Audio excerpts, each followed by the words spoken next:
Hello students, welcome to Chemved. I am your teacher Sushil Jain. और हमने complete किया हमारा first chapter solution. I think कि आपको बहुत अच्छे समझ में आया होगा, बहुत क्लियरली आपको समझ में आया होगा। डाउट्स आपके क्लियर हुए होंगे, न्यूमेरिकल्स आपने सोल्व किए होंगे हर टॉपिक से रिलेटेड, वो भी आपके सभी सोल्व हो गए होंगे अच्छे से। तो आज हम बिल्कुल एक नया चैप्टर स्टार्ट करने जा रहे हैं। बहुत ही बढ़िया चैप्टर है, बहुत मजा आएगा आपको सीखने में और बहुत ही इंपॉर्टेंट चैप्टर भी है, आगे भी आपके काम आता है। आफ्टर 12th भी आप इसको पढ़ते हो अच्छे से, तो it is a very important chapter of chemistry. तो आई होप कि हम इस चैप्टर को बहुत अच्छे से करेंगे, बहुत अच्छे से समझेंगे। बहुत बढ़िया चैप्टर है फिजिकल केमिस्ट्री का। तो आप सभी सोच रहे होंगे कि आज सर कौन सा चैप्टर लेके आएंगे, कौन सा चैप्टर लेके आएंगे, सबके दिमाग में चल रहा होगा, सबने अपनी अपनी एजम्पशन भी लगाई होगी ना। कोई सोच रहा होगा सर ये वाला चैप्टर लाएंगे, उसका सर वो वाला चैप्टर लेके आएंगे, और सबके दिमाग में कुछ ना कुछ चैप्टर चल रहे होंगे कि कौन सा चैप्टर आज सर करवाने वाले हैं। तो आपके एजम्पशंस को ठीक या गलत करते हैं, कुछ की ठीक होगी एजम्पशन, कुछ की गलत होगी। तो आज आपके एजम्पशंस को ठीक या गलत करते हैं और उम्मीद करता हूं कि ये चैप्टर भी आपको मैं उतना अच्छे से पढ़ाऊंगा जितना मैंने सॉल्यूशन पढ़ाया है। जैसा मुझे लगता है कि मैंने सॉल्यूशन बहुत अच्छे से पढ़ाया है, तो मैं उम्मीद करता हूं कि ये वाला चैप्टर भी आपको उतना ही अच्छे से मैं आपको सिखाऊंगा और पढ़ाऊंगा और आप मजे लेके चैप्टर को पढ़ोगे। ओके, तो कर दे ओपन। आज चैप्टर कौन सा करवा रहा हूं बता दूं? पक्का? श्योर? कर दे खुलासा। तो आज की ताजा खबर, आज जो हम चैप्टर क्लास 12th में कर रहे हैं उस चैप्टर का नाम है सॉलिड स्टेट। ठीक है, सुना है चैप्टर का नाम? सुना है कि नहीं सुना है? सुना है? कहां सुना है? नहीं सुना है? अब सुन लिया ना। तो आज से हम जो चैप्टर स्टार्ट कर रहे हैं हमारा, वो चैप्टर स्टार्ट कर रहे हैं सॉलिड स्टेट। 11th क्लास के अंदर आपने एक चैप्टर पढ़ा था स्टेट ऑफ मैटर, और वहां आपने दो स्टेट्स के बारे में अच्छे से डिस्कस किया था। One is gaseous state and second is liquid state, the third one is solid state. तो ये आप 12th में पढ़ रहे हो सॉलिड स्टेट। नीट और जेईई के बच्चों के लिए ये चैप्टर बहुत ज्यादा इंपॉर्टेंट है भाई, क्योंकि यहाँ से आपको क्वेश्चंस मिलते हैं, न्यूमेरिकल पोर्शन भी मिलता है, थ्योरेटिकल पोर्शन भी मिलता है। तो बहुत अच्छे से चैप्टर कीजिएगा, और जो बोर्ड क्लासेस की प्रिपरेशन कर रहे हैं उनके लिए भी चैप्टर उतना इंपॉर्टेंट है, क्योंकि एग्जाम में इसमें से क्वेश्चन अच्छे से आते हैं। ओके, तो सीबीएसई ने कुछ टॉपिक्स में से इस साल हटाए हैं, बट वो क्या टॉपिक है मैं आपको बता दूंगा जब हम करेंगे। लेकिन मैं करवाऊंगा सभी टॉपिक्स, हम स्किप नहीं कर रहे हैं वो टॉपिक भी, क्योंकि सभी बच्चे जो हैं वो नॉर्मल सी बात है कि बाद में भी इस वीडियो को देखेंगे तो उन्हें पता होना चाहिए कि टॉपिक क्या होते थे। ओके, तो हम स्किप नहीं कर सकते हैं। तो चलिए आज हम स्टार्ट करते हैं सॉलिड स्टेट के बारे में। बहुत अच्छा चैप्टर है। तो सबसे पहले बात आती है कि सॉलिड किसे कहते हैं, है ना? सॉलिड किसे कहते हैं? सबसे पहला क्वेश्चन जो दिमाग में आपके आएगा वो यही आएगा कि सॉलिड किसे कहेंगे। जब तक हमें यही नहीं पता कि सॉलिड किसे कहेंगे तो सॉलिड को पढ़ेंगे कैसे, है ना? तो सॉलिड के बारे में आपने बहुत छोटी क्लासेस में पढ़ा है, लिक्विड के बारे में पढ़ा है, गैस के बारे में पढ़ा है, और सॉलिड के बारे में आपने जो पढ़ा है वो ये पढ़ा है कि ये मैटर की वो स्टेट है, किसी भी मैटर की वो स्टेट है जिसमें रिजिडिटी होती है। सबसे इंपॉर्टेंट पॉइंट कि सॉलिड अगर है तो सॉलिड अगर होंगे तो उसमें क्या होगी? रिजिडिटी होगी। अब रिजिडिटी का मतलब क्या है? अगर मैं बिल्कुल आसानी से आपको समझाऊं रिजिडिटी का मतलब, रिजिडिटी का मतलब है जो रिजिड है, जो मूव नहीं करता है अपने आप। जैसे पानी है, लिक्विड है, वो फ्लो कर जाता है, अगर उसका फर्श पे डाल दो वो फ्लो करता रहेगा। गैस है, वो भी डिफ्यूज करती है, फैलती है ना अपने आप। लेकिन सॉलिड अगर आप एक जगह रख दो तो वो एक ही जगह रहेंगे। इसका मतलब कि उसके पार्टिकल जो है वो मूव नहीं कर रहे हैं, वो वहीं पड़े एक ही जगह। तो ऐसा कोई भी मैटर जिसके पार्टिकल मूव नहीं कर पा रहे हैं, अपनी पोजीशंस पे ही है, ट्रांसलेशनल मोशन नहीं कर पा रहे हैं, एक जगह से दूसरी जगह नहीं जा पा रहे हैं, तो ऐसी प्रॉपर्टी को हम रिजिडिटी बोल देते हैं। मींस की जो फ्लो ना करे, और जो फ्लो करते हैं उसको बोलते हैं फ्लूइडिटी। तो लिक्विड और गैस जो होते हैं आपके वो फ्लूइड होते हैं, वो बह सकते हैं, उनमें बहने की प्रॉपर्टी है। लेकिन सॉलिड जो है वो बह नहीं सकते हैं, तो इसलिए वो क्या बोलते हैं? रिजिडिटी बोलते हैं। क्लियर हो गया यहां से? तो सबसे पहला पॉइंट क्या होगा? सॉलिड क्या है? सॉलिड किसी भी स्टेट की, किसी भी मैटर की वो स्टेट है जिसमें क्या होती है? रिजिडिटी होती है। और रिजिडिटी का मतलब क्या है? जो मूव ना कर सके, जो मूव ना कर सके वो रिजिड होता है। ओके, तो इसके पार्टिकल जो होते हैं सॉलिड्स के, वो क्या कर सकते हैं? वो अपने आप मूव नहीं कर सकते हैं एक पोजीशन से दूसरी पोजीशन पे, और इस वजह से वो क्या शो करते हैं? रिजिडिटी शो करते हैं। क्लियर हो गया? समझ में आ गया? अच्छा जी। अब रिजिडिटी होने की वजह से क्या होता है? रिजिडिटी होने की वजह से दो बातें होती हैं। क्या? एक तो उनकी जो शेप है वो डेफिनेट रहेगी। रिजिडिटी होने की वजह से जो उसकी शेप है सॉलिड की वो डेफिनेट रहेगी। क्यों रहेगी? क्योंकि पार्टिकल मूव ही नहीं कर रहे, जो जहां है वही रहेगा, तो उससे उसकी शेप में असर नहीं पड़ेगा। अब लिक्विड है, आप उसको ग्लास में डालते तो ग्लास से आप उसको किसी और कंटेनर में डाल रहे हो, बीकर में डाल रहे हो, कटोरी में डाल रहे हो या प्लेट में डाल रहे हो, तो उससे उसकी शेप बदल रही है। क्योंकि उसके पार्टिकल मूव कर सकते हैं, लेकिन क्योंकि इसके पार्टिकल मूव नहीं कर सकते हैं, तो उस वजह से उसकी शेप क्या रहती है? डेफिनेट रहती है, एक जैसी रहती है। क्लियर हो गया? समझ में आ रही है वाली बात? क्लियर हो गई? दूसरा, और इसी वजह से क्या होता है, इसी वजह से उसकी जो वॉल्यूम है, वॉल्यूम भी क्या रहेगी? वॉल्यूम भी क्या रहेगी? डेफिनेट रहेगी। दो बातें समझ में आ गई कि रिजिड होने की वजह से क्या हो रहा है। अगर कोई चीज रिजिड है तो रिजिड होने की वजह से तो उसकी शेप क्या हो गई? डेफिनेट हो गई। दूसरा, उसकी वॉल्यूम क्या हो गई? डेफिनेट हो गई। अब अगर शेप डेफिनेट हो गई तो रिजिड होने की वजह से ही हम ये बोल सकते हैं कि उसका साइज भी क्या होगा? डेफिनेट होगा। यहां तक बात समझ आ रही है? बहुत अच्छा डायग्राम हमने लगा दिया हमारा कि रिजिड होने की वजह से क्या क्या हो सकता है। रिजिड होने की वजह से वो शेप डेफिनेट शो करेगा, रिजिड होने की वजह से वो वॉल्यूम डेफिनेट शो करेगा, रिजिड होने की वजह से वो साइज डेफिनेट शो करेगा। और इसके अलावा क्या हो सकता है रिजिड होने की वजह से? जब पार्टिकल मूव ही नहीं कर सकते तो क्या उनको हम कंप्रेस कर सकते हैं? नहीं। तो रिजिड होने की वजह से वो क्या होंगे? इनकंप्रेसिबल भी होंगे। तो सॉलिड क्या होते हैं? इनकंप्रेसिबल होते हैं। क्लियर हो गया? तो एक रिजिडिटी हमें क्या क्या बता सकते हैं? देखिए, रिजिडिटी हमें बता रही है शेप डेफिनेट क्यों है, रिजिडिटी हमें बता रही है वॉल्यूम डेफिनेट क्यों है, रिजिडिटी हमें बता रही है साइज डेफिनेट क्यों है, और रिजिडिटी ही हमें बता रही है कि वो इनकंप्रेसिबल क्यों है। तो एक तरीके से हम कह सकते हैं कि सॉलिड क्या है? सॉलिड किसी भी मैटर की वो स्टेट है जो क्या शो करती है? जो रिजिडिटी होती है जिसके अंदर, और उस रिजिडिटी होने की वजह से शेप, वॉल्यूम, साइज वो सब क्या होते हैं? आपके डेफिनेट होते हैं। वो क्या होता है? इनकंप्रेसिबल होता है। एक तो ये डेफिनेशन हमें समझ में आ गई कि सॉलिड किसे कहेंगे। क्लियर हो गया? आपके आसपास जितने भी सॉलिड हैं, आप किसी भी सॉलिड को देख लीजिए, सब में ये चीजें मिलेंगी आपको मोस्टली कि वो साइज में भी डेफिनेट है, वॉल्यूम में भी डेफिनेट है, शेप में भी डेफिनेट है, और वो इनकंप्रेसिबल भी है। ओके, दूसरी खास बात, ये तरीके से क्या होगा कि इसकी कैरेक्टरिस्टिक्स भी हो गई सॉलिड की। भाई सॉलिड में क्या क्या खास बातें होती हैं, ये हमने छोटी क्लास में पढ़ा हुआ है, बट ये नहीं सीख पाते थे कि कैसे आता है ये सब। तो वो मैंने आपको सिखा दिया कि सॉलिड में सब चीजें क्यों होती हैं, फ्लूइड में क्यों नहीं होती हैं, लिक्विड या गैस में क्यों नहीं होती हैं। क्लियर हो गया? अच्छा, चलिए इसके अलावा अब आते हैं इसकी थोड़ी सी पर्टिकुलर डेफिनेशन के ऊपर कि एक्चुअल में डेफिनेशन क्या होती है दूसरी। ये तो मैं आपको एक कंसेप्ट समझा दिया कि सॉलिड होने के लिए क्या जरूरी है।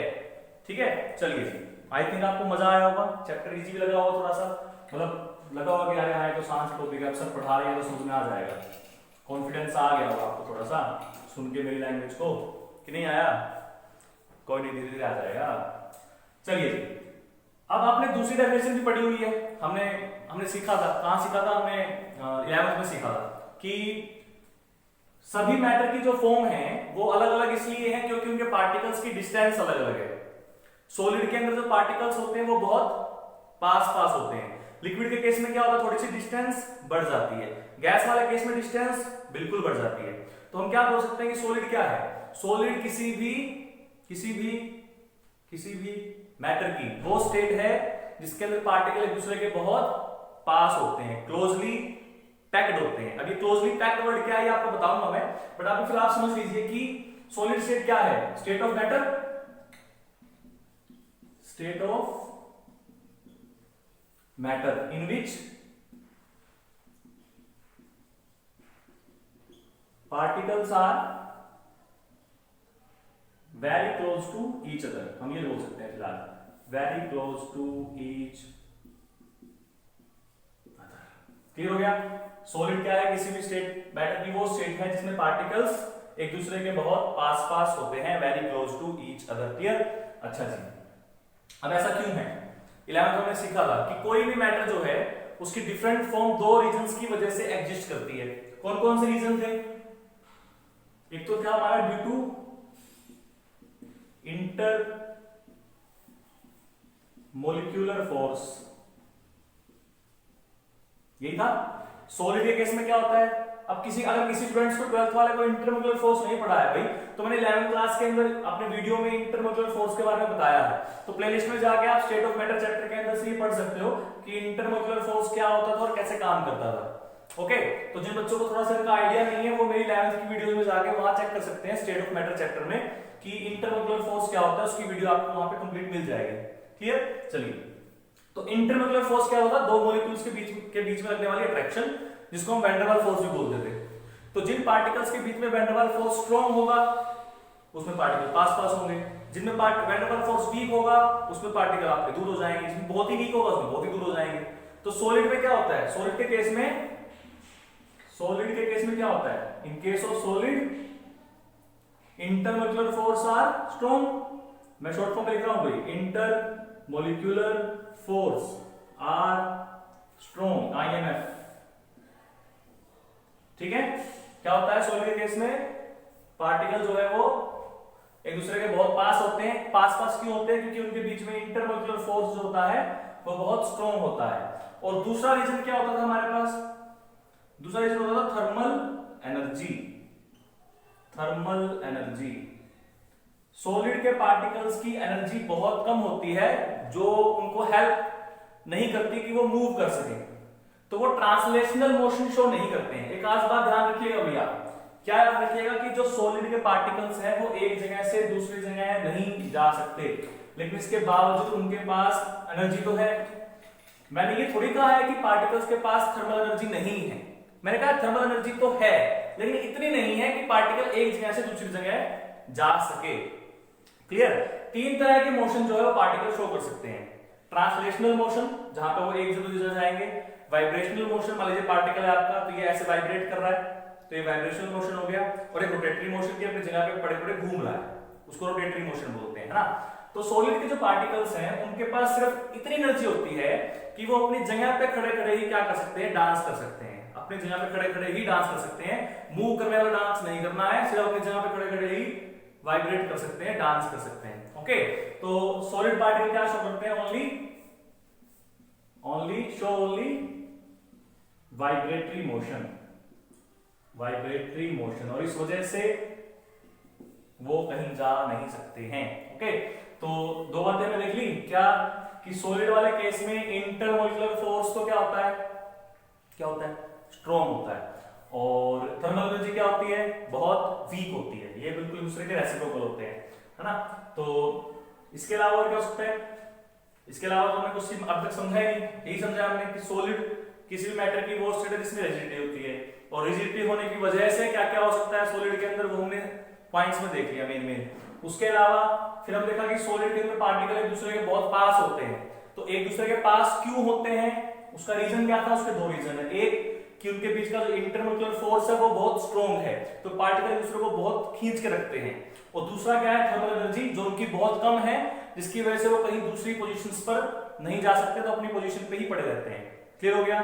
चलिए, तो ये आपकी डेफिनेशन हो गई सॉलिड स्टेट की। कैरेक्टरिस्टिक्स में साथ में बता चुका हूं पहले कि वो इनकम्प्रेसिबल होते हैं, डेफिनेट साइज होता है, शेप होती है, वॉल्यूम होती है। इसके अलावा उनकी डेंसिटी जो होती है बहुत हाई होती है, हाई डेंसिटी। किससे? लिक्विड से एंड गैस से। देन लिक्विड एंड गैस, है ना। तो एक ये बात हमें चल गई पता कि इनकी डेंसिटी बहुत हाई होती है लिक्विड और गैस से। मेल्टिंग बॉइलिंग पॉइंट भी इनका जनरली हाई मिलता है हमें एज कंपेयर टू लिक्विड और गैस से। तो ये भी बोल सकते हैं कि they have high melting and boiling point than liquid and gas. Okay, और बस ये मेन से पॉइंट आपके हैं जो आपको थोड़े पता होने चाहिए। हालांकि सब पॉइंट्स आपको पता है लेकिन मैं आपको याद दिलवा रहा हूं कि सॉलिड स्टेट क्या होता था, सॉलिड के बारे में हम क्या क्या पढ़ते थे। क्लियर? चलिए, तो यहां तक आपको आई थिंक समझ में आ गया होगा। भाई बच्चे मुझे कमेंट में कर देते हैं बिना किसी शर्म के कि सर ये चैप्टर बताओ, सर ये टॉपिक बताओ। बड़ी अच्छी बात है बेटा, आप बिल्कुल खुल के सामने आते हो, क्वेश्चंस पूछते हो।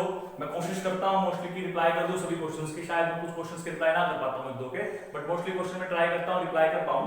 तो अच्छी बात है, आप कांटेक्ट में रहिए, पूछते रहिए, बताते रहिए मुझे, ताकि मैं और भी अच्छा आपको पढ़ा सकूं। ठीक है, चलिए अब बात आती है बिल्कुल नए टॉपिक की। यहां से हमारा चैप्टर जो है बहुत अच्छे से स्टार्ट होता है। हालांकि अभी तक भी चैप्टर स्टार्ट ही हो चुका है, कभी अब तक तो क्या रामायण सुना रहे थे, चैप्टर तो स्टार्ट हो चुका है, बट एक्चुअल में जो हमें आगे चैप्टर में पढ़ना है उससे रिलेटेड टॉपिक अब स्टार्ट होगा अच्छे से। इतना तो हमें पता था, ये तो हमने पढ़ा है, सॉलिड तो हमें पढ़ा हुआ है कि सॉलिड क्या होता है, ठीक है। 2-3 पॉइंट से हमने डिस्कस कर लिए क्या होने चाहिए। अच्छा, अब बात आती है, अगर आप ध्यान से देखो, क्या हमारे आसपास सभी सॉलिड एक जैसे हैं? क्या हमारे आसपास सभी सॉलिड एक जैसे हैं? नहीं है। आप ईंट को मोड़ नहीं सकते। क्या ईंट को मोड़ सकते हो? नहीं। रबड़ को मोड़ सकते हो ना, रबड़ तो सॉलिड दिखता है।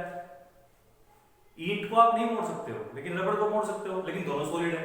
अगर दोनों सॉलिड हैं तो दोनों की प्रॉपर्टीज एक जैसी होनी चाहिए थी कि ना तो ईंट मुड़े ना रबड़ मुड़े, या फिर ईंट भी मुड़े और रबड़ भी मुड़ रहा है, बट ऐसा तो नहीं है। इसका मतलब हमारे आसपास जितने सॉलिड हैं वो सभी एक जैसे नहीं हैं, उनमें भी कुछ ना कुछ डिफरेंसेस हैं। तो उसी बेस पर हमने जितने भी सॉलिड हैं उनको हमने 2 कैटेगरी में बांट दिया। बात क्लियर हो गई? जैसे हमारे अर्थ में क्या है, मेल और फीमेल ना, कि पूरे इंसानों को हमने 2 कैटेगरी में बांट दिया कि कुछ इंसान मेल है, कुछ इंसान फीमेल है, कुछ प्रॉपर्टीज मेल की फीमेल से डिफरेंट होती है। ओके, वैसे ही हम यहां कह रहे हैं कि सभी सॉलिड एक जैसे नहीं है, सॉलिड्स की भी कुछ ना कुछ प्रॉपर्टीज में डिफरेंस है, और उसी डिफरेंस की वजह से जो सॉलिड है हमारा वो 2 टाइप में बनता है।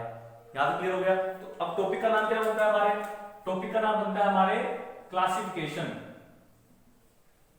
Classification of solids. सीधी सी बात है भाई, सॉलिड को क्या करेंगे? क्लासिफाई करेंगे कि भाई कितने तरह के सॉलिड हो सकते हैं, है ना। तो सॉलिड जो होते हैं आपके 2 तरह के होते हैं। सारे सॉलिड्स को हमने 2 कैटेगरी में बांट दिया। कौन कौन से? जो एक्चुअल में सॉलिड होते हैं, मैं देखिए वर्ड यूज कर रहा हूं एक्चुअल में, कि जो एक्चुअल में सॉलिड होते हैं उन सॉलिड को हम बोलते हैं क्रिस्टलाइन सॉलिड।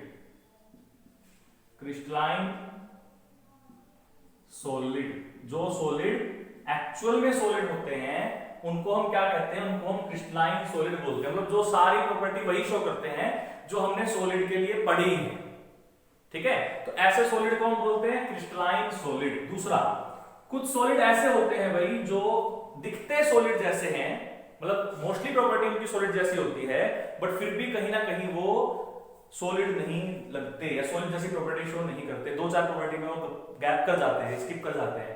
तो ऐसे सॉलिड को बोलते हैं अमोर्फियस सॉलिड। तो सारे सॉलिड्स को हमने 2 कैटेगरी में बांट दिया। एक को हम कहेंगे क्रिस्टलाइन सॉलिड और दूसरे को हम कहेंगे अमोर्फियस सॉलिड। तो हम जो स्टार्ट करेंगे अब वही बात आ गई ना कि सर क्यों अलग किया, या हम ये पूछ सकते हैं कि सर किन किन बातों में ये अलग है, हमें वो पॉइंट्स बताइए ताकि हम भी देख सके हमारे आसपास कि भाई ये वाला सॉलिड क्रिस्टलाइन है, ये वाला सॉलिड अमोर्फियस है। तो आपको मैं वो सिखाऊंगा देखना कि भाई आप अपने आसपास के सॉलिड को कैसे देख के बता सकते हो कि भाई ये वाला सॉलिड तो अमोर्फियस मिलेगा, ये वाला सॉलिड क्रिस्टलाइन मिलेगा, है ना। जैसे मैंने एग्जांपल दिया आपको कि प्लास्टिक या रबड़ जो है और ईंट जो है वो दोनों अलग तरह के सॉलिड हैं। अब ईंट जो है वो कैसा सॉलिड है? क्रिस्टलाइन है, कैसा है, और रबड़ कैसा सॉलिड है? क्रिस्टलाइन है कि अमोर्फियस है? वो सब देखना जो है अब आपको मैं इस टॉपिक के अंदर सिखाऊंगा। क्लियर हो गया? चलिए तो इसको साफ करते हैं और इसके पॉइंट्स जो है वो डिस्कस करते हैं कि कहां कहां फर्क आ सकता है। ठीक है, चलिए।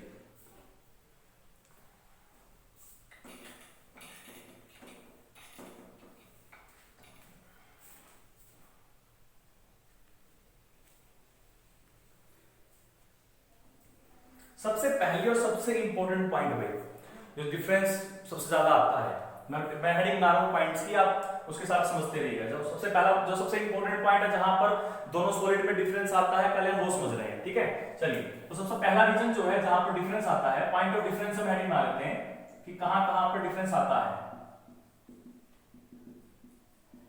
पॉइंट ऑफ डिफरेंस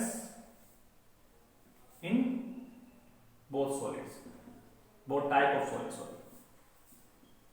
कि दोनों सॉलिड्स के अंदर किन किन पॉइंट्स पर डिफरेंस आ गया, कहां कहां हमें डिफरेंस देखने को मिलता है, या किन रीजंस की वजह से हमें डिफरेंस देखने को मिलता है, हम ये भी कह सकते हैं।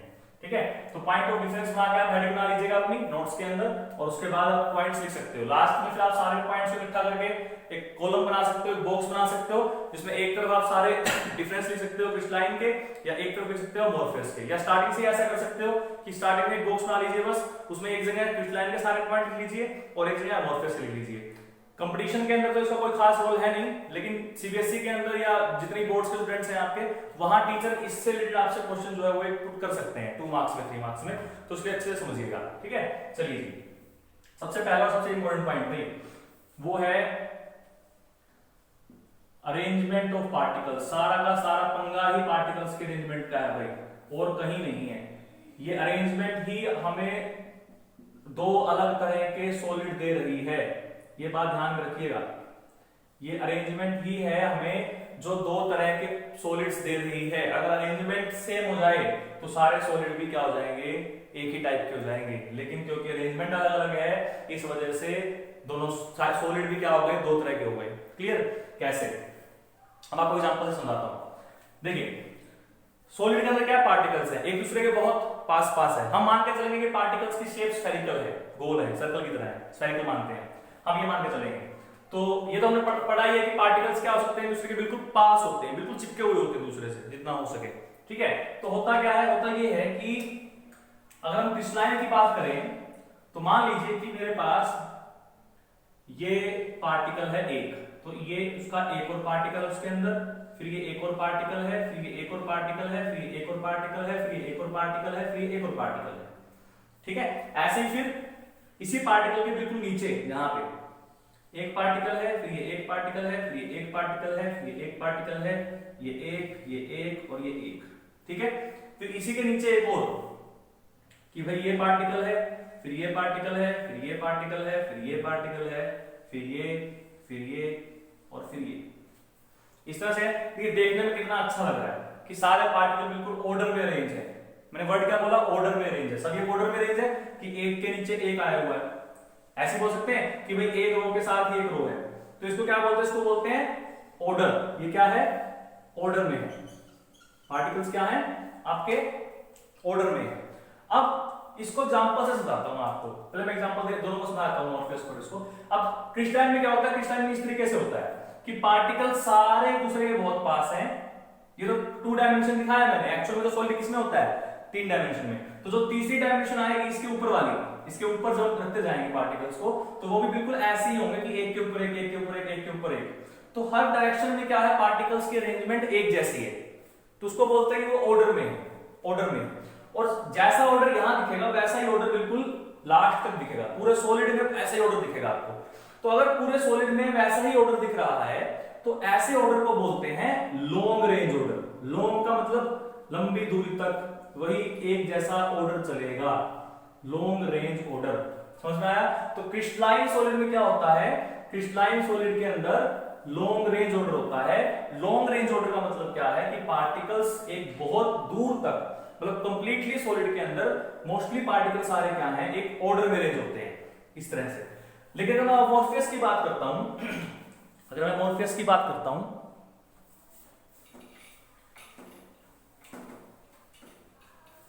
तो अमोर्फस में क्या होगा, देखिए अमोर्फस में कुछ ऐसा होगा, ये पार्टिकल यहां यहां यहां, फिर ये यहां लगा दिया, फिर यहां लगा दिया, फिर ये यहां, फिर ये यहां, फिर ये यहां, फिर ये यहां, फिर ये यहां, फिर ये यहां, यहां यहां यहां यहां, इस तरह लगा दिया।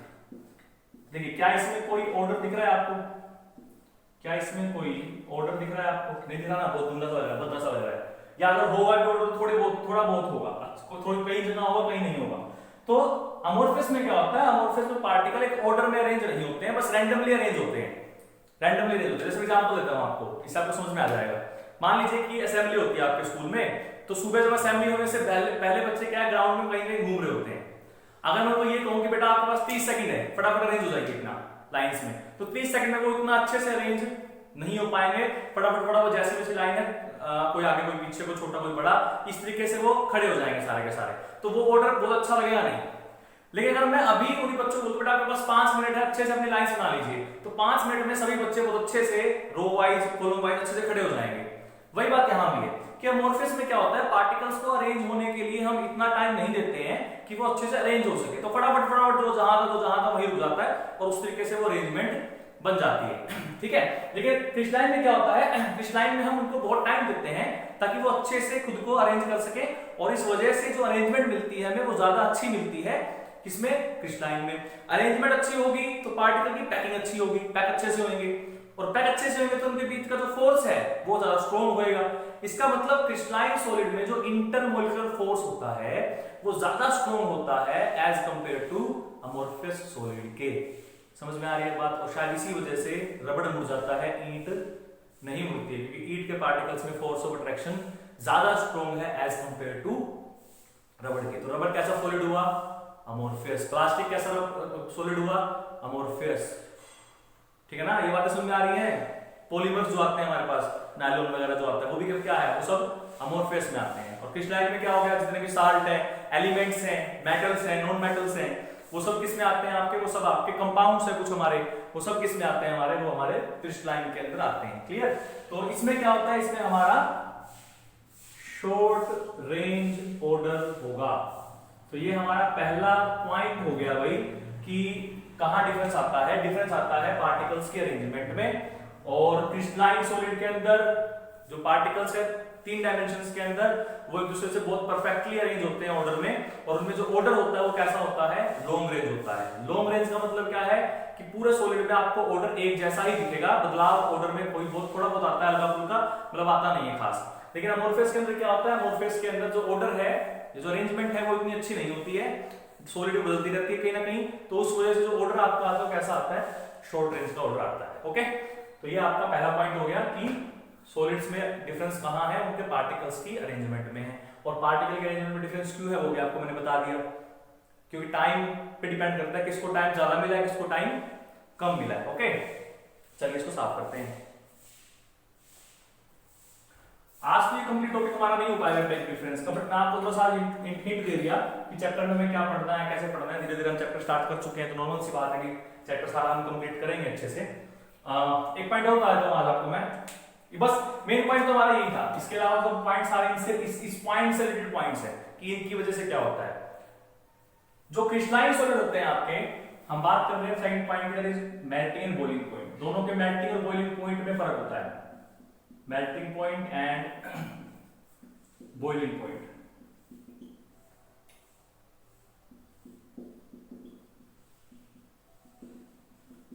बॉइलिंग पॉइंट तो होता क्या है, होता ये है कि क्रिस्टलाइन सॉलिड जो है उनका मेल्टिंग पॉइंट शार्प होता है। शार्प मतलब एकदम से पिघलते हैं, फिक्स होता है। जैसे कि हमारे पास मान लीजिए आइस है, आइस का मेल्टिंग पॉइंट हमारे पास फिक्स है, कोई और भी सॉलिड है हमारे पास, तो जिनका मेल्टिंग पॉइंट फिक्स होता है बिल्कुल, वो आपके क्या करते हैं, वो आपके क्रिस्टलाइन सॉलिड होते हैं। तो क्रिस्टलाइन सॉलिड का मेल्टिंग और बॉइलिंग पॉइंट क्या होता है, क्रिस्टलाइन सॉलिड का melting point and boiling point बिल्कुल शार्प होता है। शार्प बिल्कुल फिक्स वैल्यू, बिल्कुल एग्जैक्ट, वहीं पे जाके मेल्ट होगा, वहीं पे जाके बॉईल होगा, उससे पहले या बाद में नहीं होगा। ठीक है, लेकिन अमोर्फस में क्या होता है, अमोर्फस में इनकी रेंज होती है जो बदलती रहती है। ऐसा नहीं है कि भाई एक ही टेंपरेचर बदलेगा, पिघलेगा। हो सकता है कि पिघलना स्टार्ट करे धीरे धीरे धीरे धीरे धीरे, पूरा वो टेंपरेचर रेंज हमारी बदलती रहे। तो इसमें जो मेल्टिंग और बॉइलिंग पॉइंट हमारा है वो हमारा शार्प नहीं होता है, नॉट शार्प। ठीक है, समझ में आ गई बात। ये हमारा सेकंड पॉइंट हो गया कि भाई दोनों में डिफरेंस कहां होता है। जो क्रिस्टलाइन होंगे उनका मेल्टिंग बॉइलिंग पॉइंट बहुत शार्प होगा, फिक्स होगा, जैसे एलिमेंट्स का होता है, कंपाउंड्स का होता है, फिक्स होता है ना, तो वो क्रिस्टलाइन होता है। जिनका फिक्स नहीं है, जो कहीं किसी भी टेंपरेचर पे कंडीशन के हिसाब से बदल जाता है इनका टेंपरेचर, उसको कहते हैं हम अमोर्फस सॉलिड। ओके, ये 2 पॉइंट हमने आज किए, स्टार्ट किया हमने टॉपिक को, चैप्टर को। अब आगे धीरे धीरे चैप्टर कंटिन्यू करेंगे। आई होप कि आज आपको सॉलिड की डेफिनेशन समझ में आई होगी क्या होती है, कैरेक्टरिस्टिक समझ में आई होगी, रीजन समझ में आया होगा सॉलिड क्यों एग्जिस्ट करता है और कितने टाइप के सॉलिड होते हैं, वो आज हमने स्टार्ट किया है। तो नेक्स्ट हम करेंगे कल वाले वीडियो में। तब तक के लिए चैनल को देखते रहिए, शेयर कीजिए, सब्सक्राइब कीजिए, लाइक कीजिए, कमेंट्स भी कीजिए भाई, और नोट्स बनाइए, मुझे दिखाइए नोट्स। 11th के बच्चों ने मुझे नोट्स भेजने स्टार्ट किए भाई, आज वाले वीडियो में उनको दिखाऊंगा कि नोट्स कैसे हैं बच्चों के, आप भी भेजिएगा। तब तक के लिए वाणी को देते हैं आराम, ऑल द बेस्ट।